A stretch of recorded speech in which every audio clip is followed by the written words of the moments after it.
आज हम दो बहुत अलग दुनिया के महारथियों के बीच हुई एक खास बातचीत की गहराइयों में उतरेंगे। एक तरफ हैं टेक के भविष्य दृष्टा इलॉन मस्क। और दूसरी तरफ भारत के इन्वेस्टमेंट जीनियस निखिल कामत। बिल्कुल।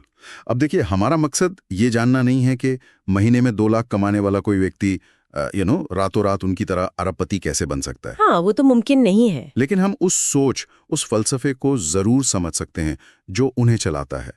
हम उस ऑपरेटिंग सिस्टम को डिकोड करने की कोशिश करेंगे। सही बात है, क्योंकि असली फर्क बैंक बैलेंस का नहीं बल्कि सोचने के पैमाने का है।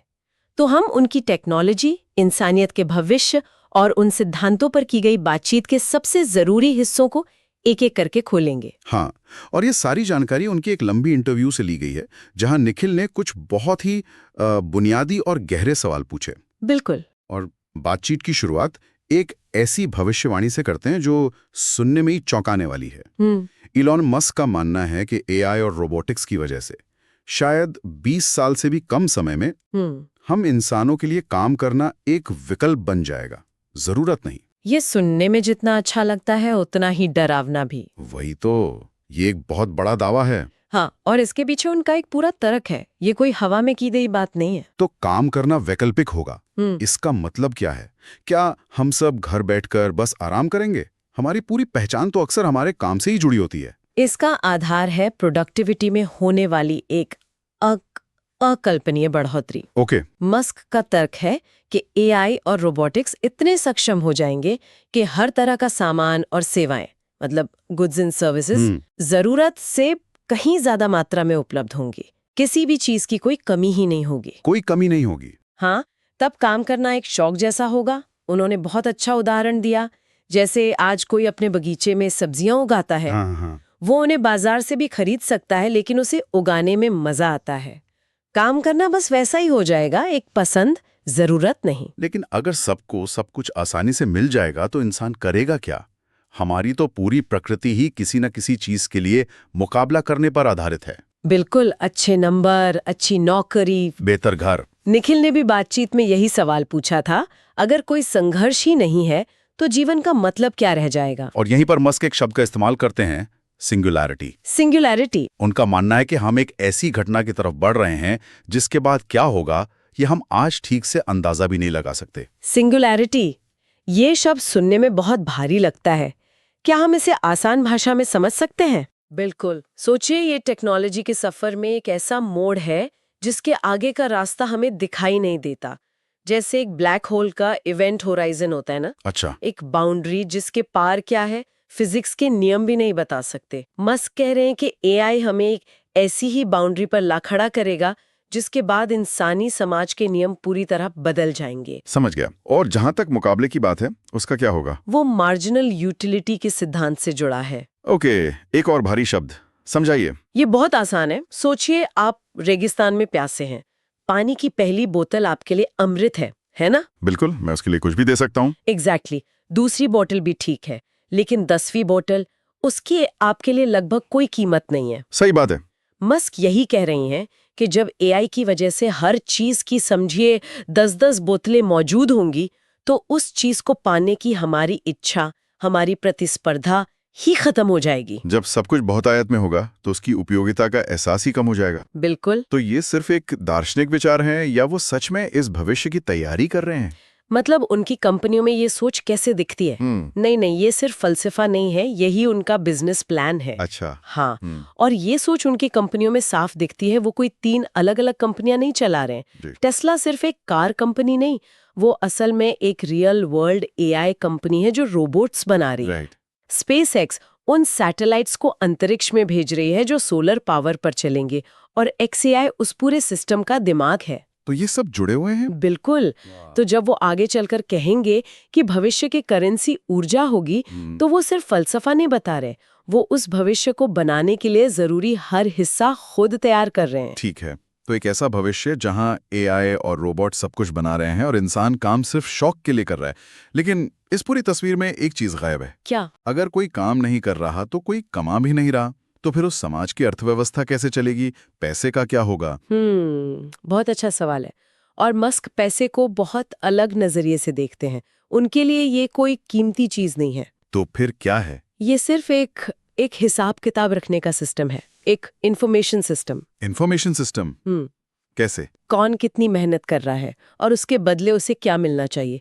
पैसा बस इस जानकारी को ट्रैक करता है। जब एआई और रोबोटिक्स इंसानों की सारी जरूरतें पूरी करने लगेंगे तो मेहनत का हिसाब किताब ही नहीं रहेगा। एग्जैक्टली। तो पैसे की अहमियत अपने आप खत्म हो जाएगी। अगर पैसा ही नहीं रहा तो फिर मूल्य का आधार क्या होगा?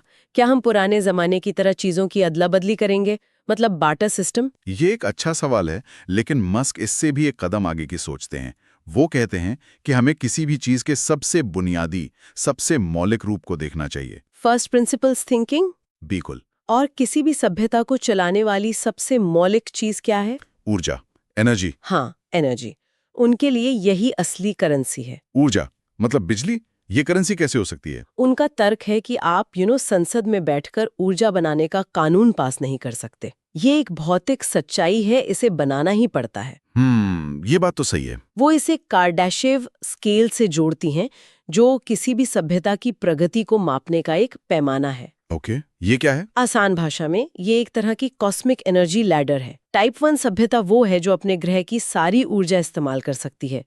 टाइप 2 वो जो अपने तारे की, और टाइप 3 जो अपनी पूरी गैलेक्सी की। तो मस्क के मुताबिक किसी सभ्यता की असली तरक्की इसी बात से मापी जाती है कि वो कितनी ऊर्जा का सही इस्तेमाल कर रही है। बिल्कुल, इसलिए भविष्य में ऊर्जा ही असली मूल्य होगी। ये तो बहुत बहुत दूर की सोच है।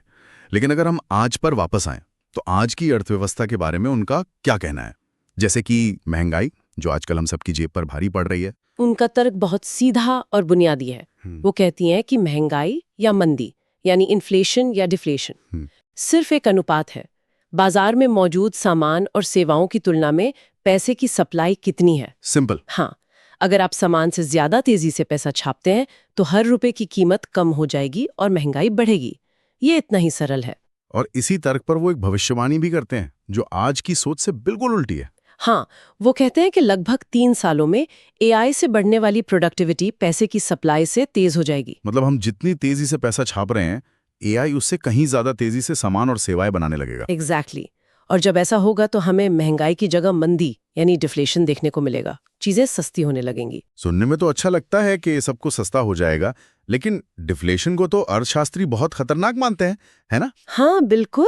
लोग खरीदारी टालने लगते हैं क्योंकि उन्हें लगता है कि कल चीजें और सस्ती होंगी और इससे पूरी अर्थव्यवस्था ठप पड़ सकती है। क्या मस्क इस खतरे को नहीं देखते? वो देखती हैं, लेकिन उनका तर्क है कि ये पारंपरिक डिफ्लेशन नहीं होगा जो डिमांड कम होने से आता है। तो ये कैसा होगा? ये एक नए तरह का डिफ्लेशन होगा जो प्रोडक्शन के विस्फोट की वजह से आएगा। मतलब चीजें इसलिए सस्ती नहीं होंगी कि कोई खरीद नहीं रहा, बल्कि इसलिए सस्ती होंगी क्योंकि वो जरूरत से बहुत ज्यादा बन रही हैं। बिल्कुल, ये पूरी आर्थिक सोच को पलट देने वाली बात है। अच्छा, यहाँ पर बातचीत एक ऐसे मोड़ पर जाती है जो मेरे लिए तो बिल्कुल ही अनपेक्षित था। अब तक हम टेक्नोलॉजी और अर्थव्यवस्था की बात कर रहे थे, लेकिन फिर निखिल ने उनसे हमारी असलियत, हमारी रियलिटी पर ही सवाल पूछ लिया। और बात आ गई जीवन के अर्थ पर।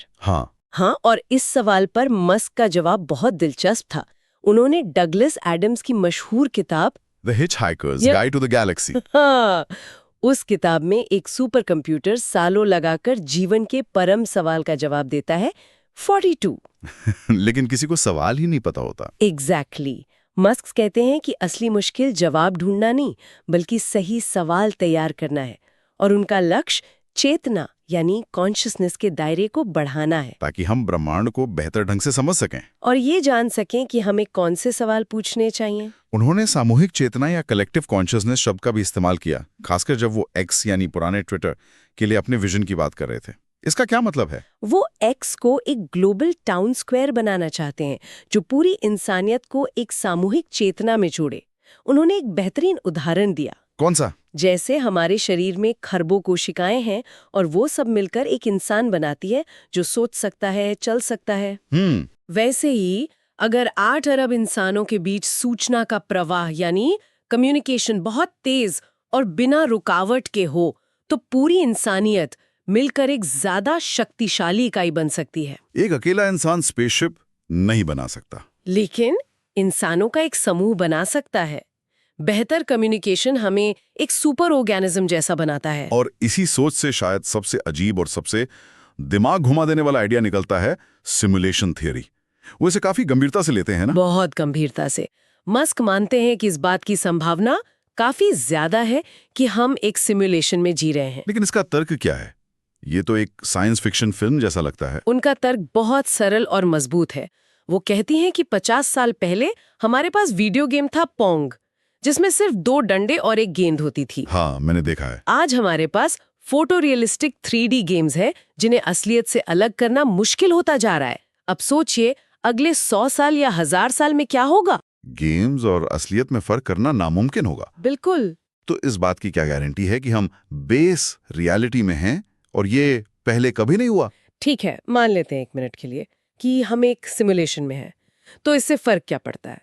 हमारी रोज की जिंदगी में इससे क्या बदल जाएगा? ये एक बहुत जरूरी सवाल है। मस्क के अनुसार इससे एक बहुत बड़ा फर्क पड़ता है। वो कहती हैं कि कोई भी सिमुलेशन क्यों चलाएगा?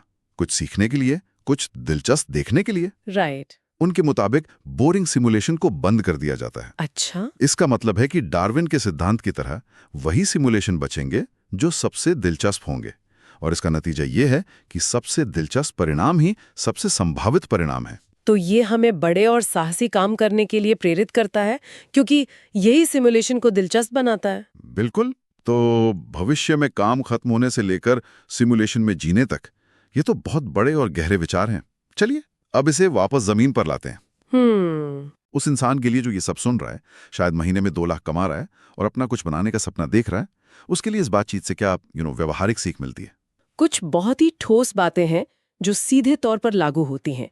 पहली और सबसे जरूरी, अपना ध्यान उपयोगी प्रोडक्ट्स और सर्विसेज बनाने पर लगाओ। Value creation. हाँ, मस्क बार बार कहते हैं कि अगर आप समाज के लिए कुछ मूल्यवान बनाते हैं तो पैसा अपने आप आएगा।